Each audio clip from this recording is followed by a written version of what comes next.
Hello, welcome to the Writing Gals. That was so fun. We had a new intro tonight, and it was a picture of us as friends. So, happy times. That was great. So I'm gonna try not to be just completely I don't know what's the word, giddy tonight. But we're talking about Theme, guys. It's been a long-awaited podcast for me. So before we get into that, though, we're going to touch base with everybody because we're all trying to work hard and get things done. So, Judy, you just had a new book come out, or you're about to have a book come out. Sorry. You're on the verge. Yeah, I finished the book I've been working on since November. So I finished that last week, and it's with my editor and should be coming out the beginning of May. As long as, she gets it back and everything's okay. So, yeah. That's so awesome. And then right back at it for another book. Yeah, we've Michelle, Amy, or Anne-Marie, and I are all doing this Sweet Kisses box set and to try to make the USA Today bestseller list. And so I'm working on that book right now. It's called Stolen Kisses from a Rock Star, and I'm excited about it. We're not going to tell all the other authors in the group that are listening tonight that we all still have to start our stories. You didn't hear that. It'll be fine. Hopefully she still loves us. Okay. Amy, Anne-Marie, whoever you are tonight. I'm whoever you want me to be. Well, I'm a hot mess tonight, which is why I have my anti-reflection glasses on because I have no makeup on. And I was telling ladies I've got this Mulan bun going on the top of my head, but I'm here and it's quarantine, so who really cares, right? Well, I got the French braids, so kind of in the same know. boat. Why don't maybe they'll dress or put on makeup or go anywhere because look at this. I sit at home. Oh, hold on. Your hair. I don't know. I was sending pictures of my hair to my friend who cuts hair. She doesn't do it professionally. She does it professionally, but she doesn't do it professionally anymore. And I was like, I need a haircut so bad. I was watching this YouTube or Facebook video of a lady who was cutting. I watched that today. I did. The part when she starts hacking away at the side, I was like, just stop. But then she has bald spot right here. Oh, anyway, I'm not crazy enough to cut my own hair yet, but it is in a bun every single day. Yeah, I'm not that desperate either. I've thought about doing the ponytail trick and snipping it off and hoping for the best, but I haven't quite gotten there yet. So anyways, I have been writing. I have a book that I pushed the pre-order date 30 days forward. And I'm at the halfway point. I got to 25,000 words today. Yay! So then I just have 25,000 more to go, which will hopefully not take very long.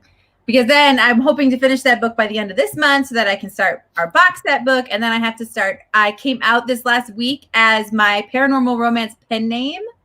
And so I have one more book to write in that series. And then hopefully things will calm down. But at the end of the month, I also have 2 books coming out with my co-writers. It's 3 days apart. One's coming out on the 27th and one's coming out on the 30th.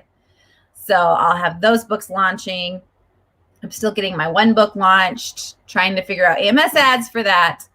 And then my husband and I just ripped apart our laundry room. So I've been working on that since yesterday. We tore all walls down. I got my first taste of trying to sheetrock and mud and tape today. So it's very interesting. Just have to say, thankfully, you can't see the inside of what you do to a wall. And you only see the outside because we were having to it was a hole cut out of our wall. And so it's not we had to get the pieces to fit, the edges to fit to the other edges.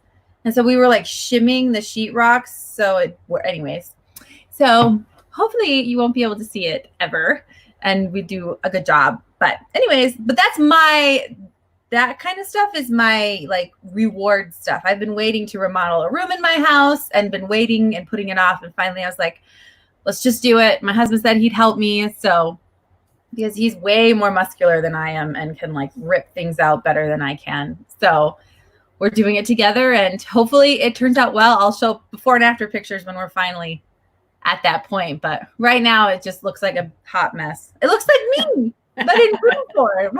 So, Well, I mean, you just made everybody feel less busy than they felt before. I know, seriously. I'm like, gee, I always think you have a clone, and I really don't know how you do everything that you do. I yell at my kids a lot. I think that's my neighbors know us, that we just yell at our kids a lot. Well, I do that too, and I don't get nearly as much done as you. So. If that's the trick, it's not working for me. Yeah.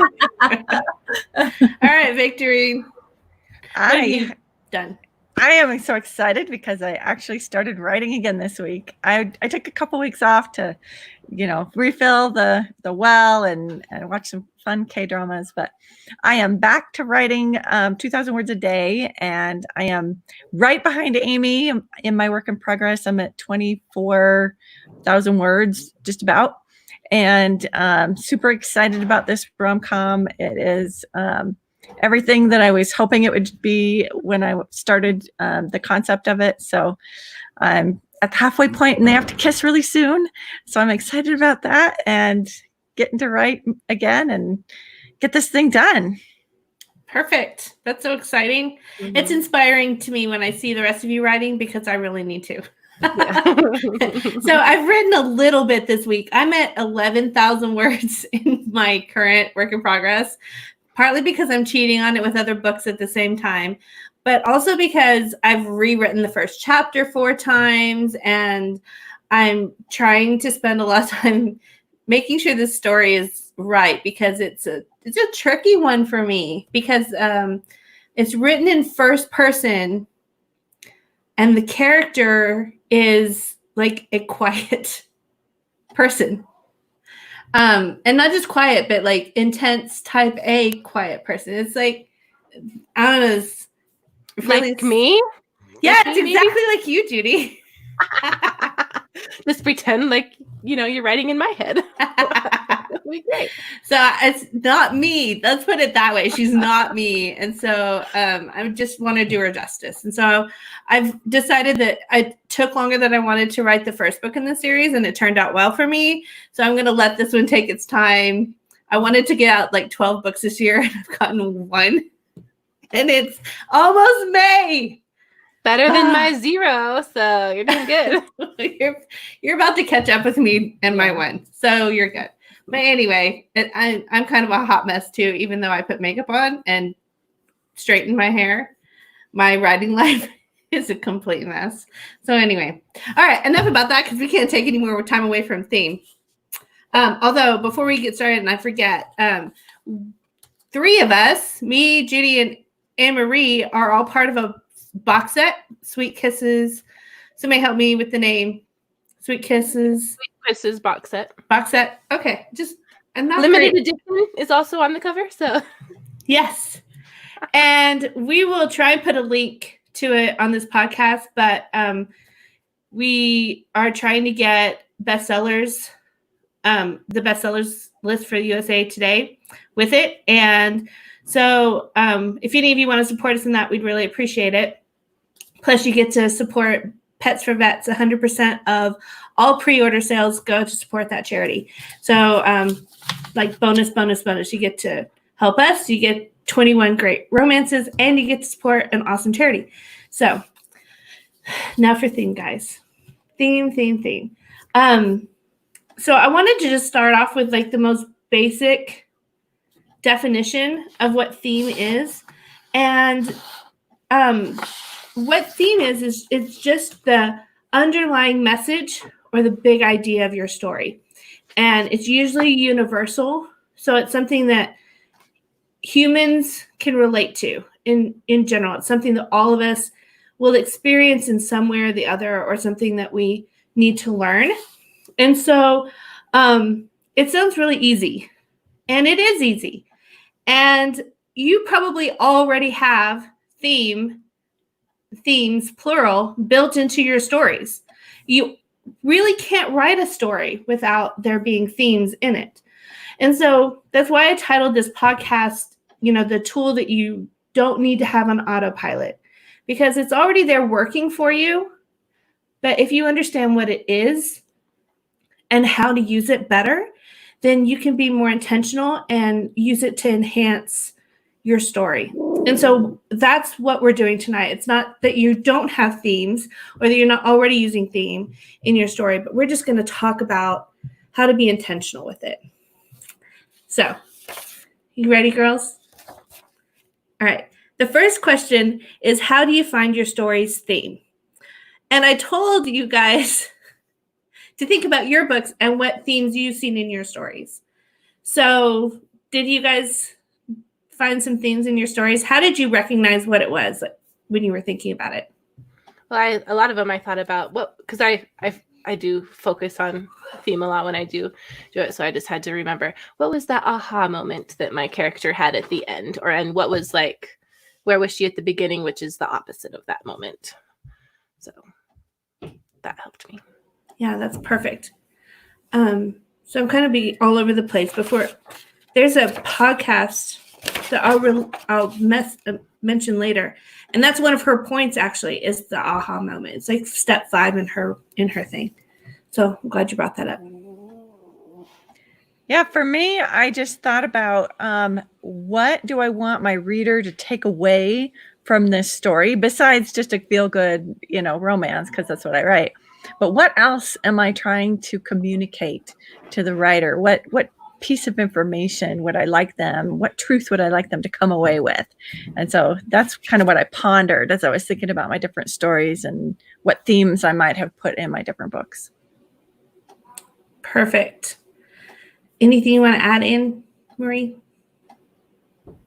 Yeah, it's something that there's a few questions that you can ask yourself if you really want to start getting into the nitty-gritty of like finding your themes. So one of those questions is why does a story matter to me? And it's that whole, like, if it's some big thing that is important to you, then you're going to naturally infuse your story with it, and a lot of it you can find through tropes even. Like if you look at the tropes that you're using, there's usually themes that are associated with all of those tropes. So if it's like the fish out of water theme, that might have a lot to do with belonging or finding a sense of family or home, or developing your identity, learning who you are, or learning not to judge other people. There's a lot of those kind of themes that go along with a lot of the tropes that we use in our stories. So think about what you want to do, what you want to tell your stories, like we've been telling your stories as far as like these big overarching ideas. But what I like to do is not just think about the story as a whole, but think about individual characters. You can have multiple themes in your story. Sometimes you might have one that is, the main idea, but then if you look at each of your characters, especially your main characters, and they can have a theme, and it might be associated really closely to the main theme, but just be like a nuanced version of it. So like if your overall theme is love conquers all, then each of your characters might have, their own theme that relates to that and that builds to that overall idea. And so I like to do that as part of my character planning stage. But it's really fun to see the connection between theme and plot and character.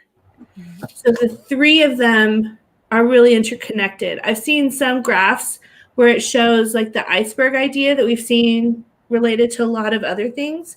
And it's, character at the top and then plot at the bottom, but both of those above water level. And then the bulk of the iceberg is theme. So kind of picture that in your head as we're talking the rest of the evening. But there's also another one where it's just like this codependent triangle where they just bounce back and forth relating to each other, back and forth, building and growing and changing and supporting each other. So can I say something real quick? Please do. Okay, I was gonna say, for me, like theme, is always seems to be the biggest at the beginning, the biggest conflict for my main character especially. And the way I know it's the theme for my book is because because I write romance, the main male character, or the female main character, is proving contrary to that conflict that they have inside. Like, they believe I'm not worthy of love, or like right now I am writing about a woman in a wheelchair, and it totally has me terrified. My female main character is in a wheelchair, and she just is like, I am not the perfect ideal woman for him. He can't love me. I'm incapable of love.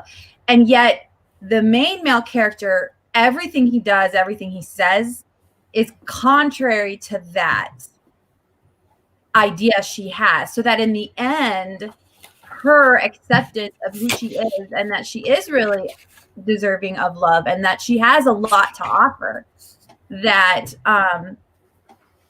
she begins to accept that. And to me, that would be the theme, that acceptance. But it's really at the beginning, it's hard because for the main character, because they have all these preconceived notions that they put up together and walls to build up. And then your job is to break those walls down with the other characters in the story.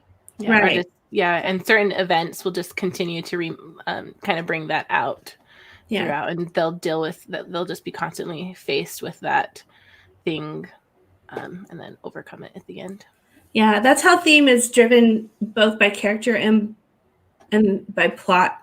And the theme drives the plot, and the theme drives the character. It goes back and forth because, yeah, like you said, the theme, you show it by the character believing a lie. Mm-hmm. So if the theme is a truth, then the character begins believing a lie. And the process of them going through the story and engaging with other characters and making choices in the story and learning and growing, they're gradually going to be brought to a realization of what the truth really is. And that's the process that reveals what the theme is. And it allows you to explore all the different facets of truth, how different people view that truth, and how their culture, their upbringing, their childhood, their experiences all bring them to that truth in a different way, or how they see it in a different way. And so that's really fascinating. And so there's a YouTube podcast, I don't know what you call it, by Abby Emmons, and it's called How to Use Theme in Your Story. I think that's the title for it. But she goes through this 5-step process on how to put the theme in your story. And her step 1, besides figuring out what you want the theme to be, the step 2 is taking that theme, flipping on its head, and making it a lie. And then the next is finding the origin of that lie. And so you just dig deep into the character's past and find out how did their life shape them to where they believe this lie. And that's the backstory that you figure out before you start writing, so that you know where all their triggers are, and you know what decisions they're going to make when they run up against, a fork in the road. They're going to take the fork based on their belief system at that time. So they're going to choose the lie over and over and over again in the beginning, until the process of the story, finally, when they get to that aha moment that Judy talks about, they know how to choose the truth. And then the 4th step is you look for patterns. And that is basically what the plot is that repeating pattern that I just talked about, of kind of the fail. What's the other word? Tri-fail cycle? The tri-fail cycle is basically what that next step is. And then step 5 is to tell the truth. So what's interesting is that if you have multiple themes for multiple characters, is you might be kind of like balancing all these threads all the way through the story. But by the end of the story, they're all going to culminate into this one big idea. And so one of the things I wanted to mention is to not get too crazy with crafting an original theme. Like sometimes we just think we're going to make this a really, really original thing that nobody's ever talked about in their book ever. And that's going to make my story more original and fascinating than any other story because it's all new. But because these are so basic, you really can't write about a theme that's never been explored. And in fact, the more kind of simple you can get with it, the more universally people are going to be able to relate to it and understand it. And it's something that we all kind of know intrinsically, but we also need to all have a better understanding of. And that's what story does. Story allows us to take a truth that we kind of already know, but to have it broaden our perspective on it or our view of that theme. So what themes did you guys find in your stories? Should I? I'm unmuted. I guess I'll go. Yeah. Okay, so I just made a list. So the one that I just finished, one of the big themes was that you are not your biggest mistake. And then another is forgiveness can bring you your greatest happiness. That was also from that book. It's a great book, guys. Anyway, and then some other ones. Let's see. It's okay to do what is best for you in life. Another is you're stronger than you think. Another, take a chance to go after what you want, even if it's scary. Then another, things may seem bad now, but they can get better. Another, you are enough. Another, learning to trust again and letting people in can bring you happiness that you didn't imagine. I don't know if these are this is what I got. Okay. No, those are awesome. Those are perfect. Okay. Another is don't judge people because you don't know what they're going through. Another is it's okay to be yourself and that the people who should be in your life will stay and the ones who won't accept you will go. Another, every villain is the hero of their own story. That's mostly because I like to redeem people who were villains in previous stories in the next one and make them the good guy, and why they were so hated before. Another is you are valuable, and then another, not everyone changes, but some people do. So those are awesome. Perfect. Anybody else want to share some? That's great. My list is really short because I just was thinking about what's in my current work in progress. So Judy just showed me up. Mic drop. Just kidding. And the podcast is over. The end. Now, in my current work in progress, I have a theme of overcoming snap judgments. Another theme is forgiving things that people have done you wrong. So forgiveness, overcoming misconceptions and snap judgments, and learning to love somebody who you didn't ever think that you could. Awesome. I love those. How about you, Anne-Marie? In my current work in progress, it's okay to accept help, that you're worth it, and that people do I in my story, she's because she's in a wheelchair, she's very much doesn't want to inconvenience people. She doesn't want to make people she hates being in situations where she has to ask people to move so she can get her chair through, because she just feels like it draws attention to her. But then when the main male character comes in, it's just his natural thing to do is to move things out of her way and to help her. So I think it's okay to not ask for help, but also to expect that people help you, and then that's okay.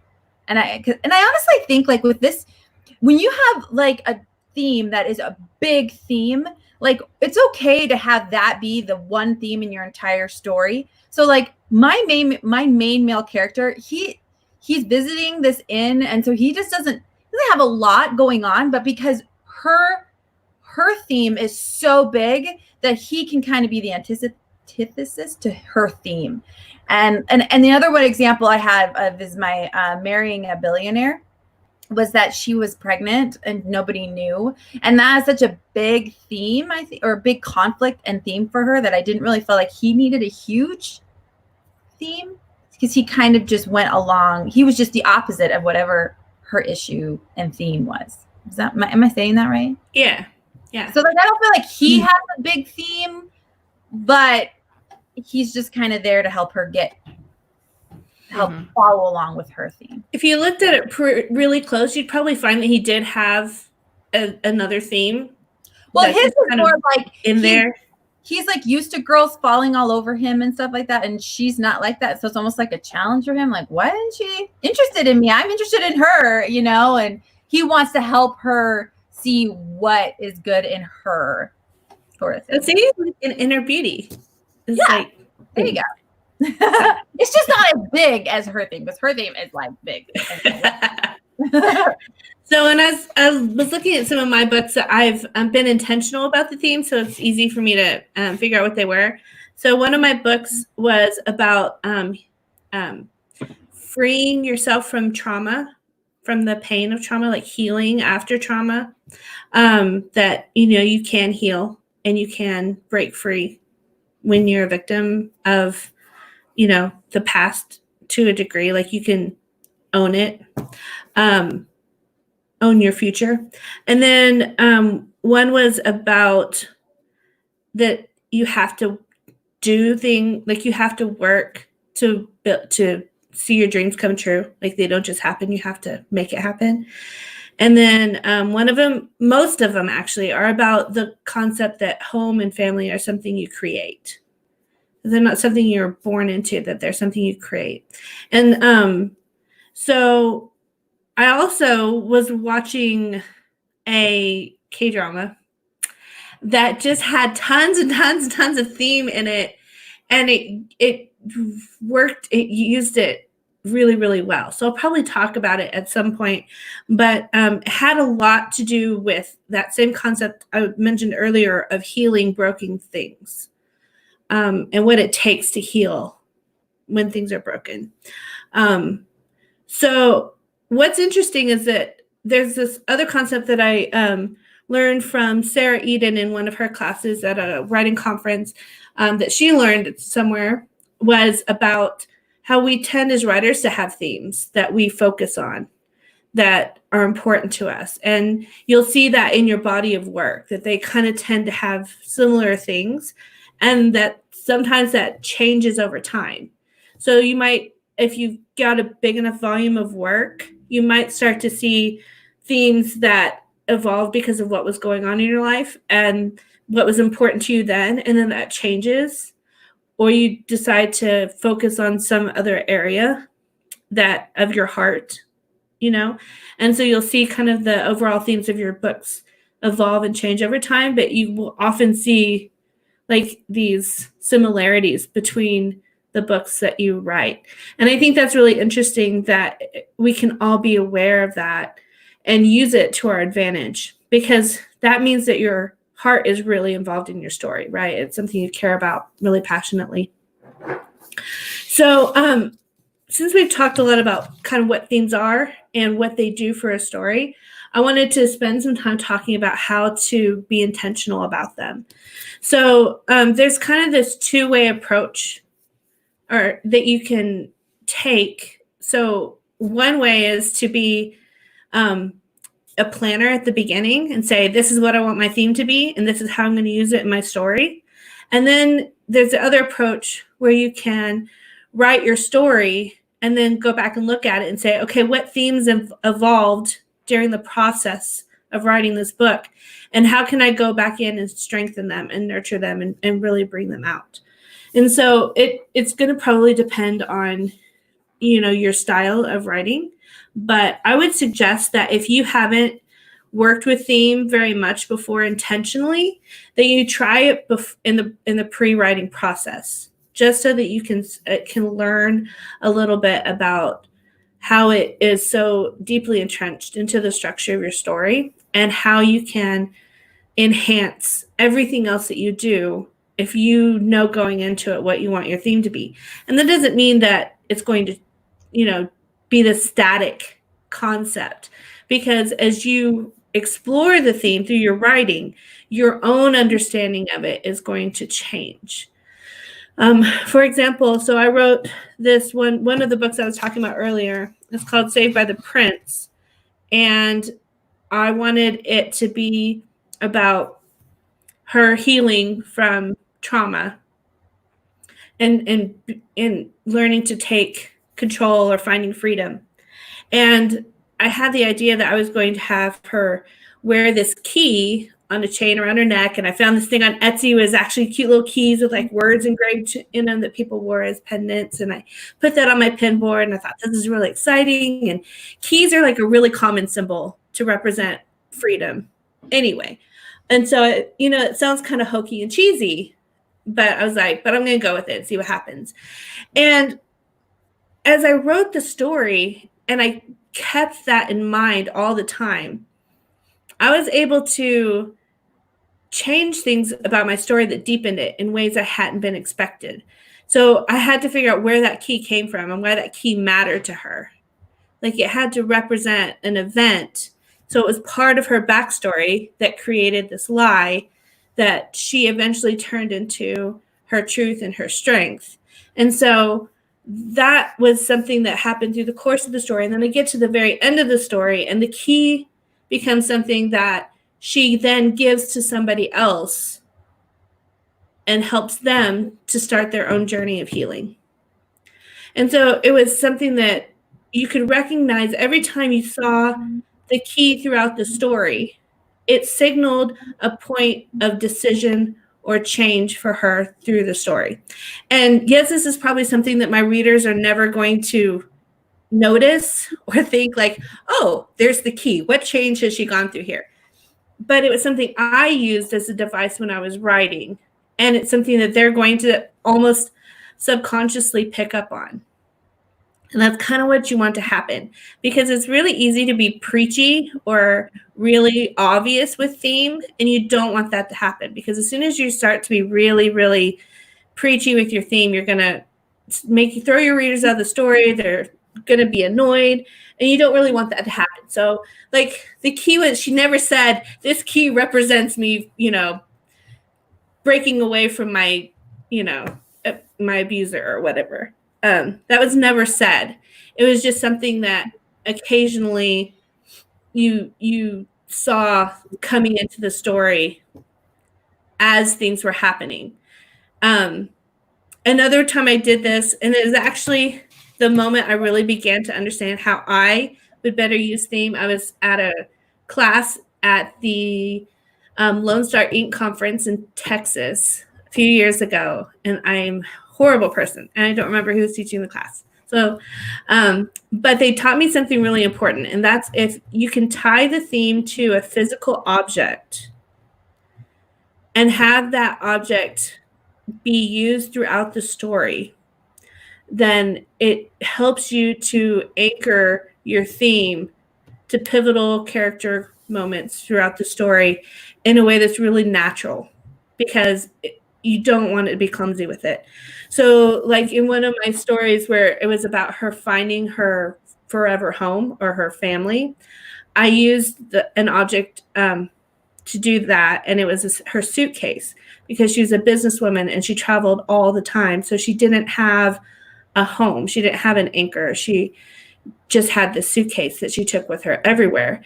And so at different points of the story, she's moving her suitcase, she's packing her suitcase, she's, leaving her suitcase outside of her bedroom door. And so like the suitcase always represented her going somewhere else, right? So every time you saw the suitcase, you obviously know she's coming, or she's not going to be here for very long because she's living out of her suitcase. And to her love interest, when he saw that suitcase, to him, it represented she's not going to be here for very long, or she's leaving. So it represented the same thing. And so at the end of the story, she was able to find this guy, and he was going to be her home. And then he made a joke about how he was going to burn her suitcase so she couldn't leave him anymore. And it was just like, but that allowed me to kind of nail down my theme and to also kind of show it in an easy way. But do you guys ever use objects like that? Have you ever thought about doing it? Once you told me about that, then I started thinking about it, but no, Yeah. not really. But I think I could go through my stories and find an object. And that's one of the things that's interesting about going through the editing process, because if you ever pick up an object that you could use that way that you naturally wrote about, if you were to drop that object into a couple of other scenes, then you would do something, a little bit more memorable or a little bit more resonant with that object. And so that's what's fun about doing it from the editing stages too, because you don't even have to go into it with that object in mind. But a lot of times you can, pull something out like she has this ring, or she always uses this coffee mug, or this sweater means a lot to her, or this umbrella, and they can all just kind of develop this sort of meaning. Even if the character doesn't even recognize it, the reader might start to recognize it. So I had another book, and the object for me in that one was wish bracelets, which is that where you tie beads on a little piece of twine around your arm. And the idea is that when the twine finally breaks, then your wish comes true. And so she kept making wish bracelets with this little girl. It was like a nanny boss one. And the little girl was making all these wishes. And eventually you kept seeing like the bracelets kind of represented that she was kind of like this hippie kind of bohemian lady to the love interest. But the wish bracelets became to symbolize what the little girl wanted and what they all kind of wanted, and these, things they wanted to happen, but they didn't really know how. But wish bracelets don't break unless you're living life, unless you're out in the ocean and in the sun and living your life. So not in quarantine during COVID. Not in quarantine, stuck in your house.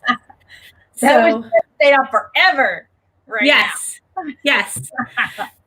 So in this K-drama, it's called 30 but 17. She's been in a coma since she was 17 years old, and she wakes up when she's 30, but she still thinks she's 17. She was like a world-class violinist before she went in, but now she's like, her body is completely deteriorated from not moving for 13 years. And she's obviously broken emotionally and all these different things. So some of the objects that I saw used in this K-drama to represent the theme was her violin was broken or in disrepair from years of not being used.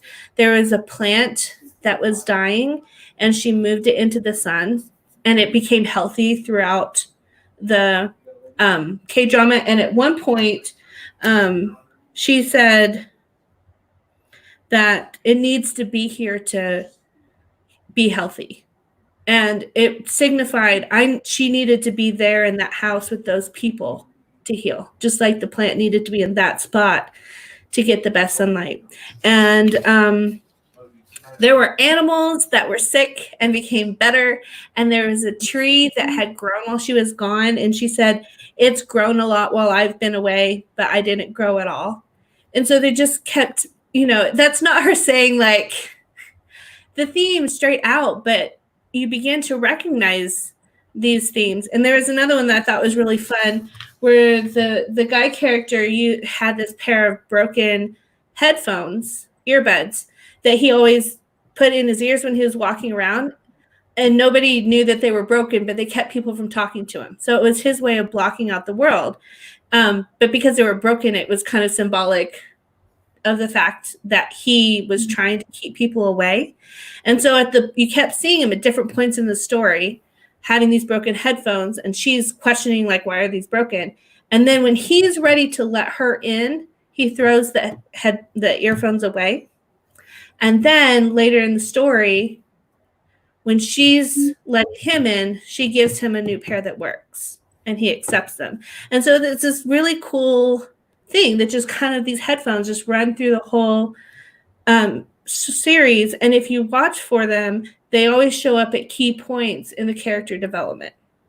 So if you were going to like think of one thing you could do to kind of start learning to illustrate theme, I would highly suggest learning to have a physical object to symbolize your theme and to use it as touch points through your story. So, Michelle, that people who don't really understand theme or feel like you still don't know, go read reviews. I feel like a lot of reviews talk about theme without even knowing they talk about theme, because that's basically the takeaway that they get from the book is what they're going to then put in their review. And a lot of times you can find the conflict, you can find the tropes, and you can find the theme in reviews. So maybe take your most favorite books that you love and go read some of the reviews and be like, oh, wow, those people picked up on that as a theme. That's interesting. Because I also think theme is not a one size fits all. I think it's a lot of times the way you interpret things. So like you watch that K-drama and you interpreted that way. And I could say, well, no, I interpreted it this way and go a different direction. So our own life experiences definitely influence what we see and how we right. And then you can, so if you read reviews and it gives you a different insight into what other people think the theme of the story is, it can kind of give you a better understanding of what theme is without feeling like you have to read the entire book. You know, you can read and be like, oh, okay, that's what they got from it.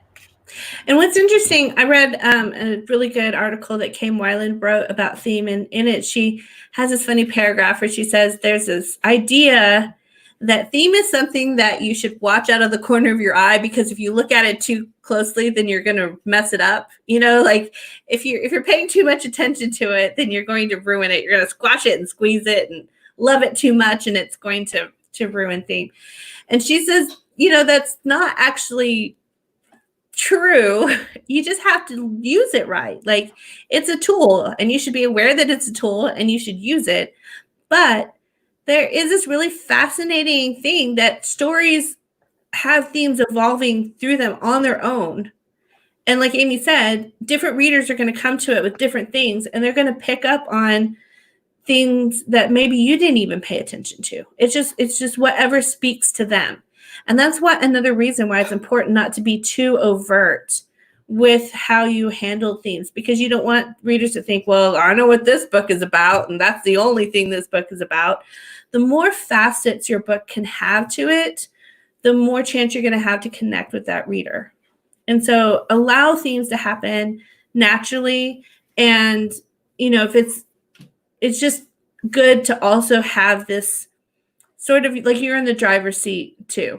And if it's something that speaks to you and you want to talk about, then you need to use that theme too.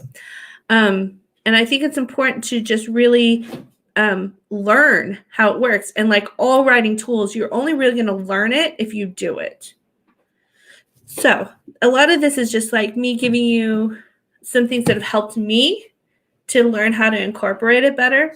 And I'm sure the other ladies have a lot of their own ideas as we're going to go on through this just a little bit more. I think we just have a little bit more to talk about because we could talk about theme all night long. But how do you guys feel about dialogue with theme? Because like you could have people like love conquers all as part of the dialogue, right? I think it's a little cheesy. It's a little cheesy, right? Yeah. Is there a way to use dialogue though to reveal theme?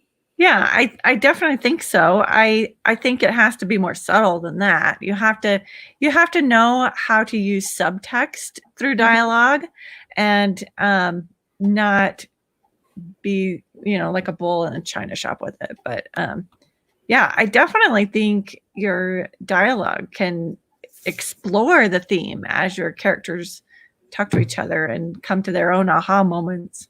Yeah. And I think use a lot of questions or use a lot of, doubt, or a lot of the character's lies need to be said. Because if the character is speaking about their lies or their misbeliefs about things, and then other characters challenge them on it in a conversation, even if the theme is not spoken, the readers are going to be thinking through the lines of the argument in their own head, And so you need to always think like, if I'm going to talk about the theme, because it's important to me. And I want my characters to be like, you know, there's always that trope character, the mentor or the best friend that they go to and they talk about their problems to. That's usually the conversation where the theme starts emerging. And those are the conversations where you got to be really careful that you're doing it in the right way. But they're powerful, right? Those are some really powerful moments. So in my last book, my new series that I'm writing, the big overarching theme for the series, because your series can have a theme to it. So my theme is that everybody is beautiful. Like all body shapes are beautiful. You're right. It's not just like someone can find you attractive if you're curvy, or it's not just, you know, inner beauty is what matters. I want specifically to say every single body type is beautiful and can be loved and attractive. And that's my overarching theme. In my first book, she happens to be curvy, but I explore like the inner connection that we all need to have with ourselves and loving who we are as a person on the inside. And so I use like looking at, she looks at herself in the mirror and only looks into her eyes as like an exercise to reconnect with her inner self, with her soul, with who she is. You know, because so often we look in the mirror and all we see is our flaws on the outside. And it's something her mom taught her to recognize, you know, the beauty of who she is on the inside. So you see that happen like a couple times, like from her. But what was powerful for me was when she used that same thing to help her friend to find herself. When her friend had a completely different body type that the world would find perfect, but her friend was struggling with the same self-image issues. And so she taught her friend how to love herself and not listen to what the world was telling her. And so, you know, it was something that I touched on in a very specific way at, you know, a key point in the story between these two friends. And I feel like the theme was never overtly said. It was never, you know, like, love yourself for who you are on the inside. You know, it was never said that way. But at the same time, I was pretty strong with it. Like, I didn't tiptoe around it because in that moment, I wanted that scene between those two friends to be powerful. And it's okay to kind of, you know, go for the power hit every once in a while. So, can you guys think of anything else that we need to talk about that I didn't cover already? Because, like, I could just ramble at this point. But I feel like I've pretty much covered most of what I wanted to get into. Is kind of like a beginning thing. So if anybody has questions. There was a couple in the thing. Do you want me to find them? Yeah. All right. Deanna asks, my main character conquers a terrible childhood to achieve the dream of a lifetime. Is that a theme? So I think an easy way to start with understanding what theme is to start with like one word ideas, if that makes sense. So I think with that, it could be maybe like you are valuable or you're worthy of, like, even though you had a crappy childhood, you're still worthy of accomplishing your dreams. Yeah. So like you could think of it as friendship or loyalty or hope or fear or, you know, like try and think of theme when you're first learning as kind of these one word or 2 or 3 word, really, really simple concepts. And then take those concepts and develop them into like a theme sentence or a theme statement or a theme principle. And that's where you would build these kind of longer ideas like what you just expressed. So what you just showed us could be like your theme principle for your book. So it's like a statement, right, about your theme. But your theme might actually work down into a very, very, very simple concept of, you know, self-worth matters or, you know, something like that.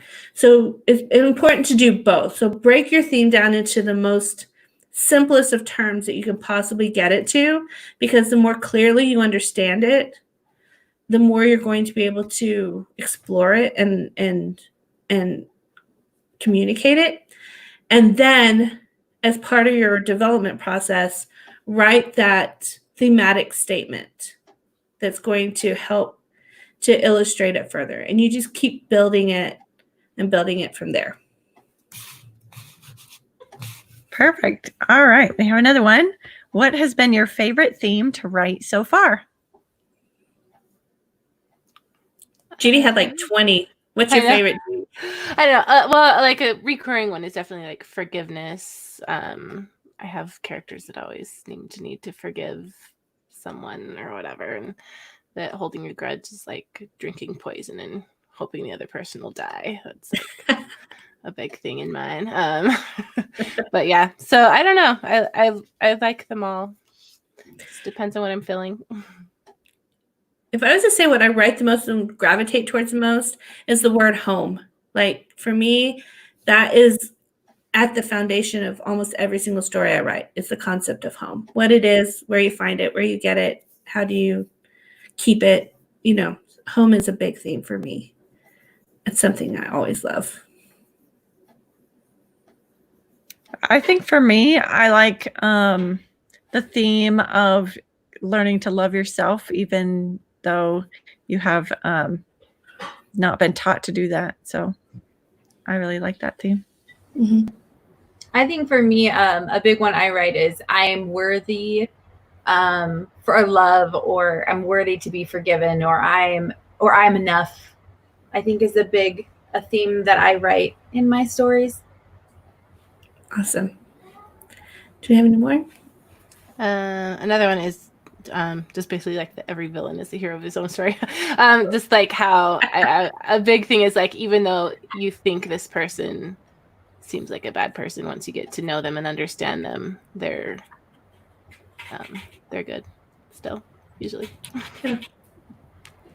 We should give everybody homework to go watch like the Marvel movies, because those are full I will of things. always watch shows with Chris Hemsworth. Yeah, Please those go. are good. Yeah. They all have really, really good themes in them of like loyalty and honor and friendship. And like my favorite ones are the Guardians of the Galaxy. And those, I think the best theme in those is that where you came from doesn't define who you are. It's what you do that matters. And that's a really strong theme through all of the Guardians of the Galaxy movies. And I love that one. So, well, and if you think about it, in that the first one, the Guardians of the Galaxy, like I think his ship is a very much like an object attached to his theme. Like, because all of it, like in the whole thing, the guys were like, your ship is crap. Like it is just like falling apart. And he's like, no, I still love this. Or the fact that he loves 80s music, even though it's far, it's this like idea that, things that may seem old or broken or not worthy of anything anymore are actually very valuable to, to people. Yeah. And, that's how he felt, because he was kind of just dropped off on a planet, and yeah, there are a lot of broken themes in that. Gamora is really broken, and so many of the characters. The raccoon, who's like was a test object, and yeah, Trash Panda.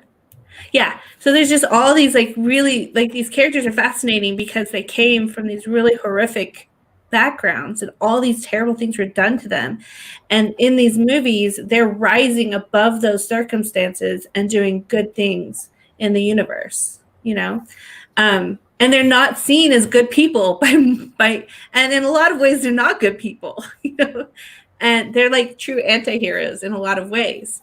But it's really fascinating because you do see that theme, and like Amy said with the ship, it's a physical object that you can tie that theme to and see how.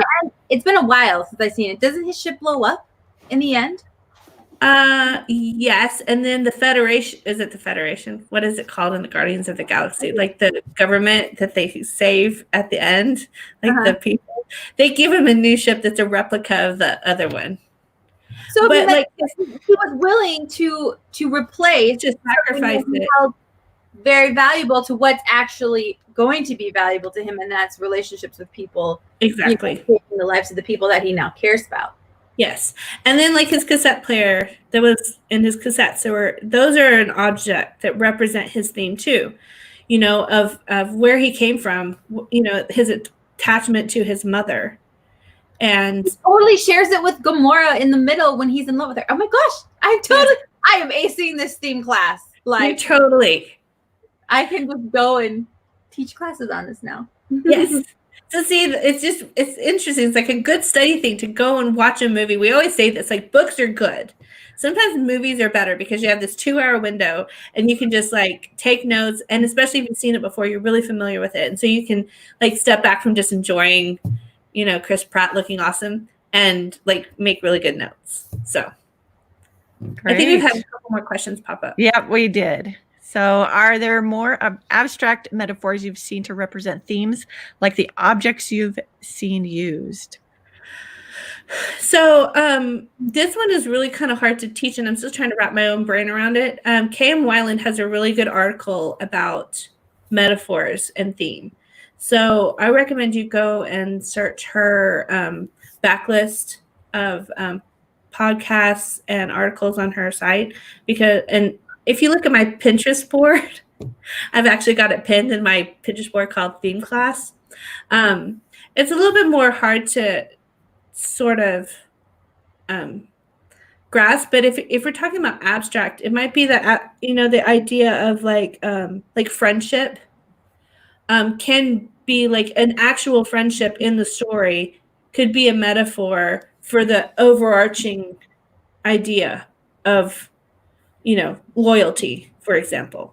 And so the friendship itself, or the various kinds of friendships, might be, you know, abstract metaphors for the overall thing. So, you know, yes, you can. Good answer. I like it. All right. Did you try to connect the object with the most emotional moments? I did.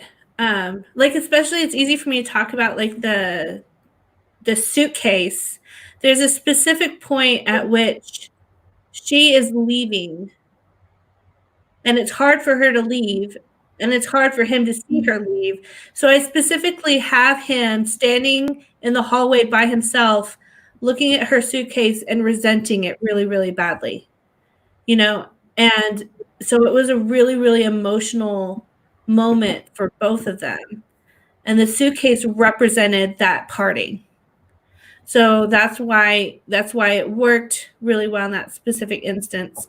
And like when I did my wish bracelets, there was a moment when she realized the bracelet had broken and was gone from her wrist, and she lost it somewhere in the ocean. And that came at a moment where she didn't know if what she wanted was going to happen or not. Right. So it was a moment, it was like a fork in the road. Kind of at the black moment when she realized that her bracelet was gone. So it's definitely, that's when you want to do it. You want to like have it in there in these totally normal circumstances. They're just there. It's just part of the scene and what's happening, and they're moving and they're going. And it's kind of like Chekhov's gun. Like if you're talking about it, the reader's going to pay attention to it whether they realize it or not. It's not going to be like, I'm packing my suitcase because I'm leaving again, and this suitcase represents the fact that I don't have a home, you know. Like, you're not going to do it that way. You're just going to have her putting her clothes in her suitcase, and you're going to have her wheeling her suitcase into the room she's going to be staying in, and she's going to be deciding, I'm not going to be here very long, so I'm not even going to unpack it. You know, you just kind of have these things that are totally normal and totally natural, but because you mentioned it as an author, they're going to subconsciously know that it was there. It's going to be part of the scenery of the story. And then when that comes in at a powerful moment, then it makes sense and it matters. Like if the first time I saw her suitcase, or you saw her suitcase as a reader, was when he was standing there resenting it, it would not have had the impact that it had otherwise. So. Oh, that's really good. All right, we have another one. Have you explored Christian romance and used spiritual themes? Do you avoid that? I don't write Christian romance anymore. I did when I earlier on, like 1 or 2. But Christian people who do write Christian romances definitely would be using spiritual themes. Yeah, I agree with that. Like redemption and faith and, all those really Christian tied. Yeah, absolutely. They would be using them. It just, you have to know the kind of story that you're wanting to write and the kind of audience that you're writing for. But Yep. I think redemption is a theme that can be used even if you're not writing Christian romance, obviously, but if you're writing it for a Christian audience, then that redemption takes on, a more spiritual aspect to it than it would if you were writing redemption in another kind of story. I did that exactly with a Christmas story, since redemption, Christmas, and celebrating Christ are all tied really close in together. I was able to pull all of that into the Christmas story. Yeah. And you can have specific physical objects that even represent Christianity for you to represent those themes as you go on. The cross is obviously a common theme for a lot of Christians, but I've seen it done in movies where somebody would wear a cross, and it would be that representation of their changing or growing beliefs or what happened to it or who gave it to them or like that it got broken or, different things like that. So, you can still tie those spiritual themes into very specific spiritual objects too, if that makes sense. So, well, that was all our questions. Yeah, that's all. It's like one of the first times we've done an hour-long Yes, thing. we're right on time. Talking. Okay, so everybody's homework is to watch a movie or read a book and really, really pay attention to the themes and take notes on what revealed that theme and what, the characters did, what objects you saw, what symbolism you saw. Take notes on it also. You can really begin to see it. And then I'm going to challenge you that the next time you're plotting a story or in the planning stages of a story that you try and do theme intentionally, that you decide on your theme word and build a thematic statement, and that you pick an object to anchor your theme throughout the story and just kind of see what fun you can have with it. And you might not do it intentionally every time or with every story. Excuse me. I don't even do that. But if you do, it's just a really great way to learn how to use it. So hope you all have a lot of fun with that. And do we have anything we need to announce before we get off of here? We have a conference that in August that you can still register for, and we're all just waiting to see how the world goes. But regardless, we're going to have some kind of conference. And if you love our podcast and want to see more of it, be sure to subscribe and hit the notification bell so you can know every time we have a new podcast go live, and join our Facebook group. A lot of you are watching from there as well. But if you're not, please come and join us. We have a great community of people who support and educate authors. So thanks for staying up late, and we'll see you next time. Goodbye. See ya. Bye.